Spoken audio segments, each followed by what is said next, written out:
Coucou tout le monde, j'espère que vous allez bien. On se retrouve aujourd'hui pour un nouveau petit tuto.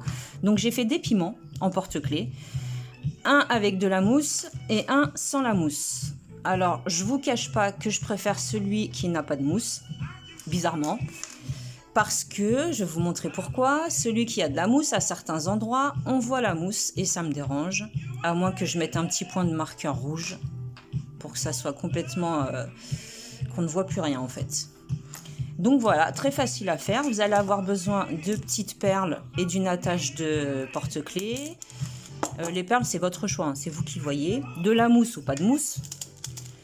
Et on va avoir aussi besoin de petites aiguilles pour pouvoir enfiler les perles, d'un briquet, d'un crochet, une paire de ciseaux et du fil de 2 couleurs, donc rouge et vert. Vous allez voir, c'est très facile.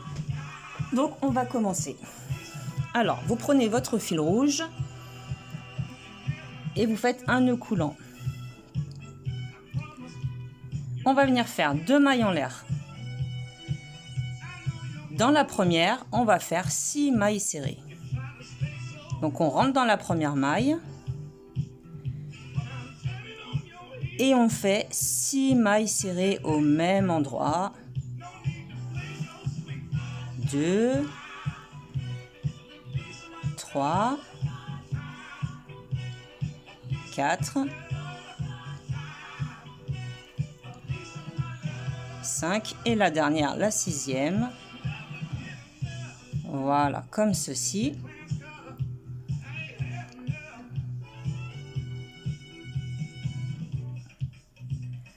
Ensuite, on part dans la première et on fait une maille coulée. Donc là, on se retrouve avec 6 mailles serrées. Une maille en l'air. Et on recommence nos 6 mailles serrées. Donc sur chaque maille, on fait une maille serrée. 2, 3, 4, je ne sais pas ce qu'il a aujourd'hui ce crochet là. 5 et la dernière, la 6e. On unit avec une maille coulée sur la première.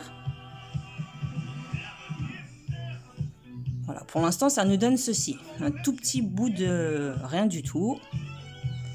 Maintenant on va commencer un tour d'augmentation. Donc pour ceci on va faire une maille en l'air. Au même endroit, une maille serrée. La maille suivante, on va lui faire 2 mailles serrées.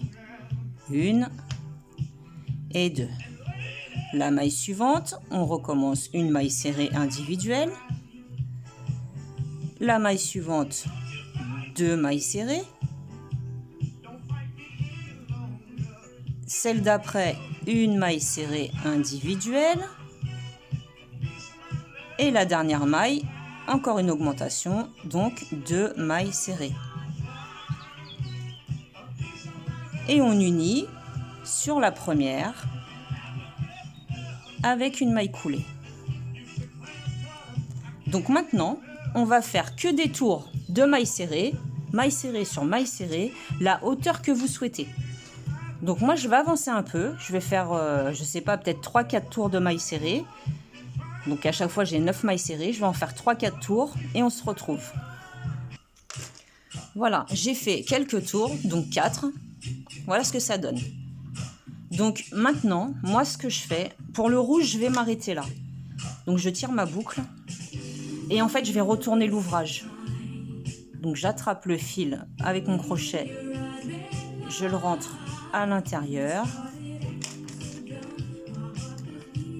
et je vais le tourner parce que je trouve que ce côté-là, il n'est pas beau.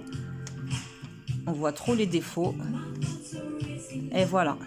C'est quand même plus joli comme ça.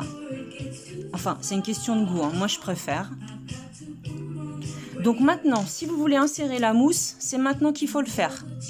Donc vous mettez un petit peu de mousse à l'intérieur. N'en mettez pas beaucoup parce que vous avez vu ce que ça donne. Ça gonfle très très vite, hein. Moi, je ne vais pas en mettre. Parce que, comme je vous ai dit tout à l'heure, j'aime pas avec la mousse. Donc ce que je fais, c'est que je coupe ici, donc vous insérez votre mousse. je fais un nœud, une maille supplémentaire en l'air. Et maintenant, je vais venir m'accrocher avec le fil vert. Donc, je vais faire un nœud coulant. Je vais baisser la musique. On s'entend plus. Je vais rentrer là où je me suis arrêtée. J'attrape la boucle de mon nœud coulant et je tire. Une maille en l'air. Alors là, vous avez deux possibilités. Soit vous faites un rang de mailles serrées, complet, normal, maille serrée sur maille serrée, soit vous commencez les diminutions. Donc moi, j'ai fait une maille en l'air là, et je vais commencer les diminutions.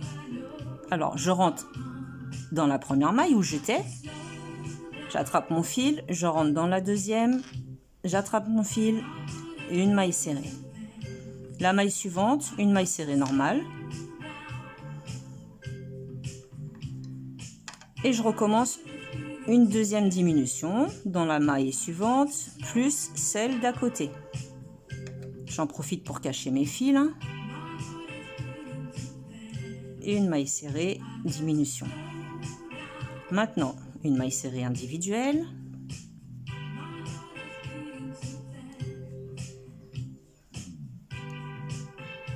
Et ensuite, je ne suis pas rentrée là où il fallait.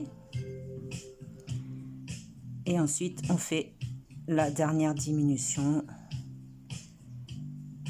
Donc, normalement, on doit avoir 6 mailles serrées.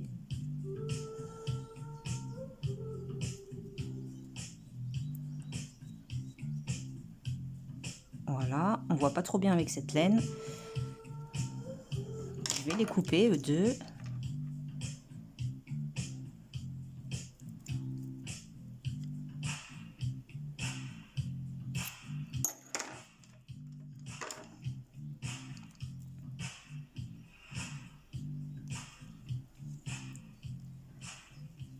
Et donc, on vient unir.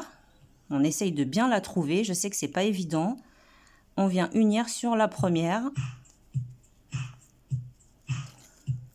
Comme par hasard, je la trouve pas. Elle est là. Je crois que c'est la laine qui fait ça. Parce que j'ai pas utilisé la même pour l'autre. Donc, vous rentrez. En fait, c'est simple. Vous rentrez. On va pas se compliquer. Vous rentrez là où vous pouvez et vous faites votre maille coulée. Et là, je vais recommencer.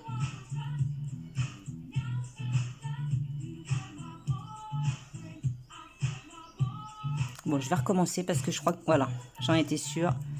Bref, vous m'avez comprise. Vous faites votre maille coulée sur la première. Après, je vais me rattacher quand même pour vous montrer. C'est la laine qui va pas du tout là. Donc je m'attache où je peux, hein, parce que comme le fil est cassé, celui-ci on pourra rien en faire. C'est des choses qui arrivent des fois. Donc voilà, on va dire que je suis attachée. Mais vous voyez, il n'y a même pas besoin de fermer. À la rigueur, vous pouvez repasser dans une ou deux mailles vertes. Refaire une maille serrée. Et vous montez avec 2 ou 3 mailles chaînettes. C'est vous qui décidez. Pour faire la petite queue du piment. Je suis désolée, ma laine, elle n'a pas supporté. Alors. Voilà. On va lui donner quand même une belle forme. Même si on sait que celui-ci, il est fichu.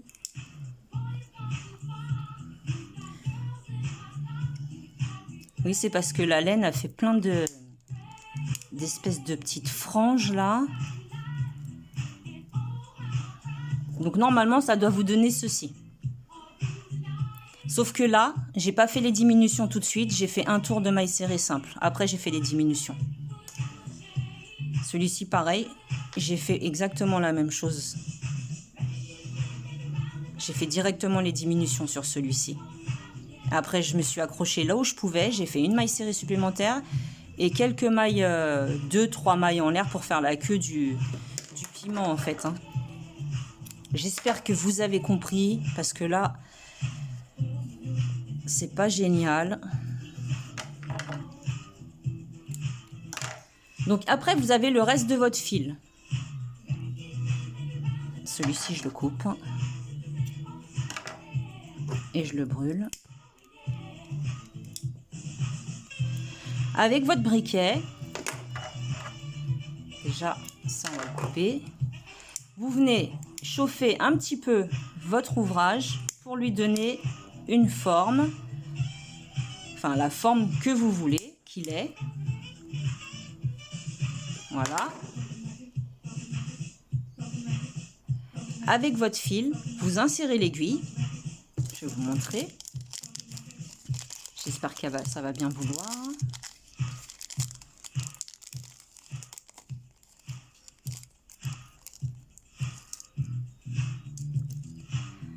Donc vous insérez le fil dans votre aiguille,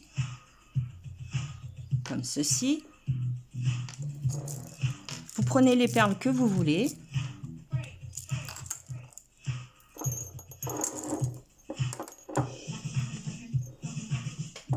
Admettons qu'on va prendre des vertes.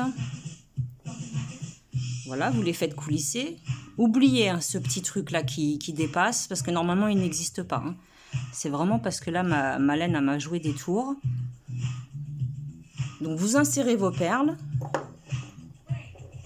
Et ensuite, vous passez dans votre anneau de porte-clés. Et vous allez venir repasser dans vos perles. Ainsi que dans le haut du piment. Donc là il n'a pas voulu. Vous repassez avec l'aiguille. Et après, vous n'avez plus qu'à fixer votre fil. Ça va vous donner à peu près ceci. Le fil dans les perles. Vous n'avez plus qu'à faire une maille serrée supplémentaire avec votre fil pour pouvoir le fixer. Je suis désolée. Je ne pensais pas que ma laine elle allait me jouer des tours comme ça. En tout cas, j'espère que vous avez compris. Si vous avez un doute, une question ou quoi que ce soit, n'hésitez pas à me demander. Je vous répondrai pour que vous puissiez faire vos petits piments simplement. Voilà, celui-là, on voit bien qu'il est complètement raté, le vert en tout cas. Mais je vous ai vraiment expliqué comment faire. Donc normalement, vous devriez y arriver. Il n'y a pas de souci, j'ai confiance en vous. Voilà, en attendant, je vous souhaite un bon crochetage et je vous dis à bientôt. Salut, salut!